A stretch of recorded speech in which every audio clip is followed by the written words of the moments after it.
agenda that we have presently. Part 2.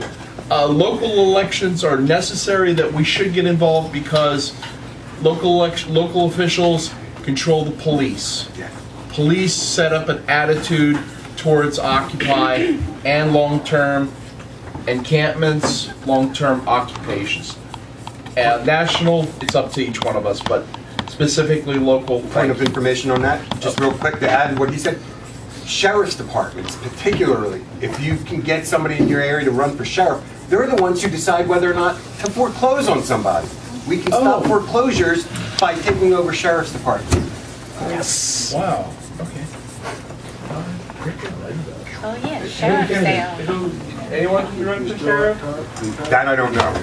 Look into it, get some people on running for sheriff. My name's Tyler. Well, I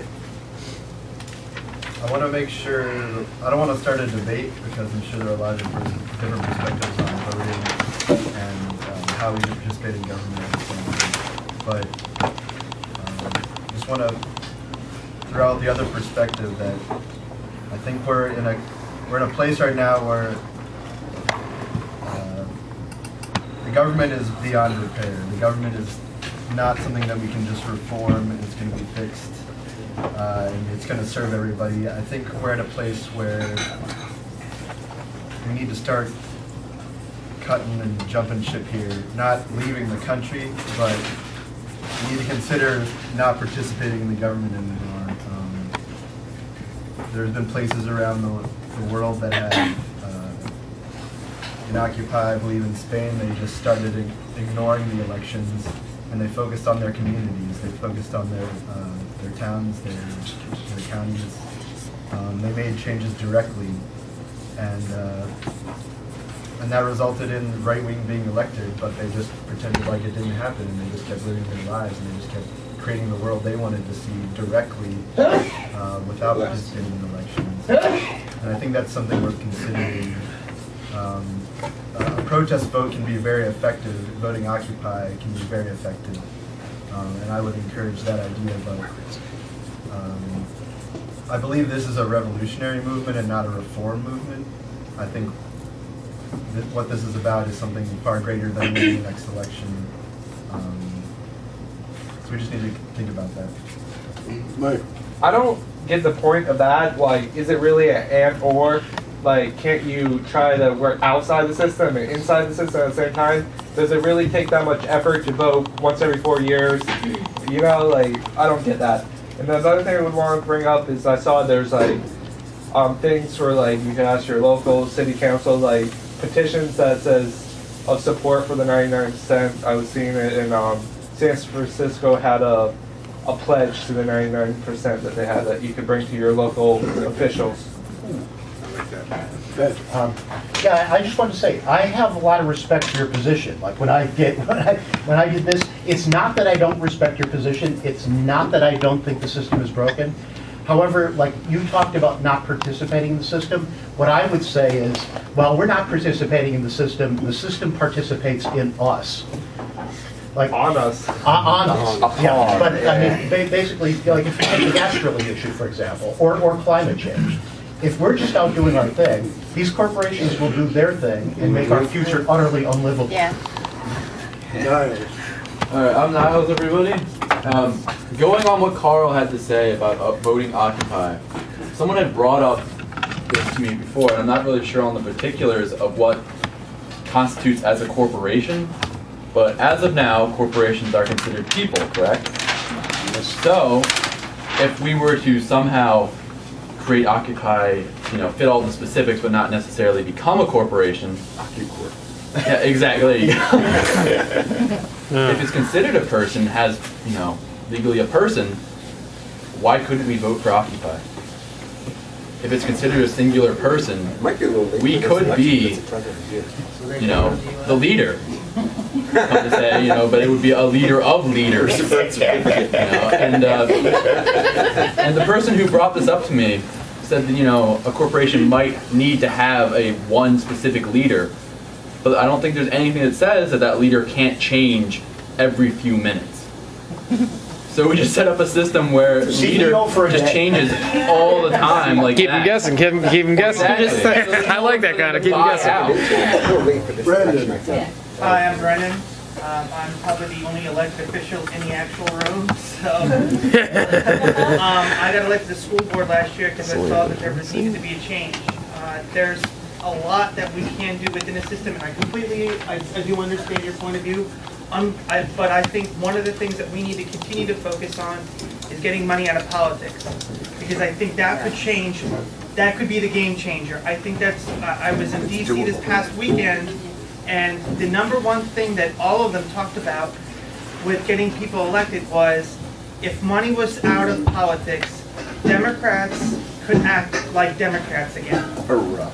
And they could actually vote their conscience. Now, whether or not we want to create, more left or a little bit more right, I wouldn't go right, to be honest with you, but that's just my point of view. If we push hard at this get money out of politics, it might not change everything. And at that point in time, I'm all for just leaving the government to do, some part of what they want to do and just going off and trying to do whatever we can as a society. But I still think there's a possibility if we get money out of politics that we can change it to a point where they actually listen to us again.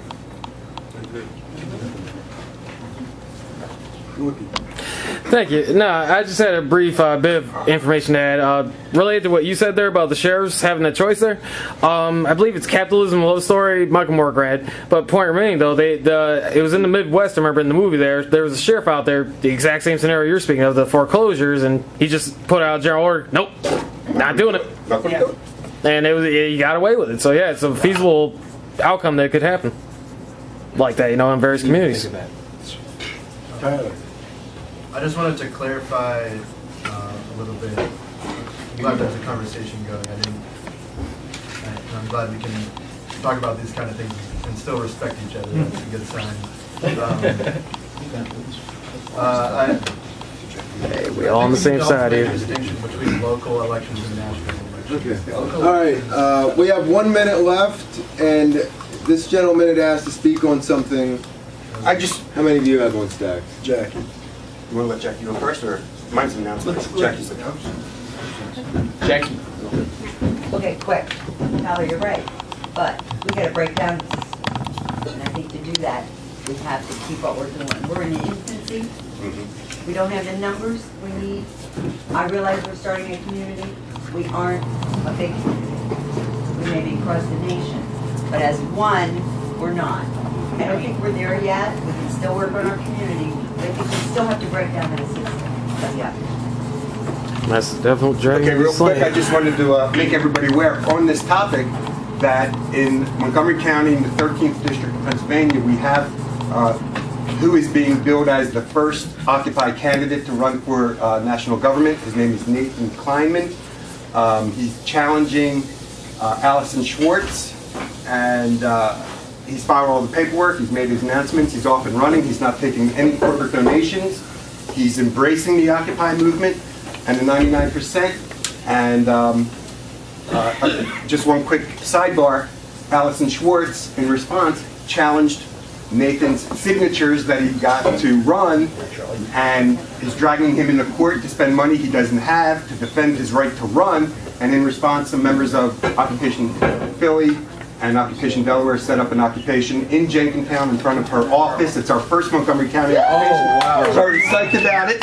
And they're calling it, I think they were calling it Occupy Schwartz. I don't know if they're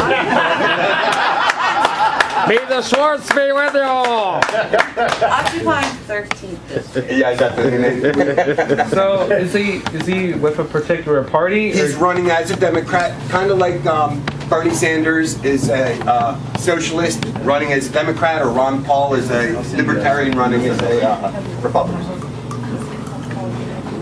I just want to say, for me, as far as elections from the ground up, one of the key things for me right now is climate change. If the candidate takes it seriously, they're for real. Because I think we've just seen the beginning. We may have just seen the beginning. The wildfires, earthquakes, extremes in temperatures, and flooding. I think we may be, Tsunamis. we may be up for some very, very much more severe situation. Lester Brown's book, World on the Edge, is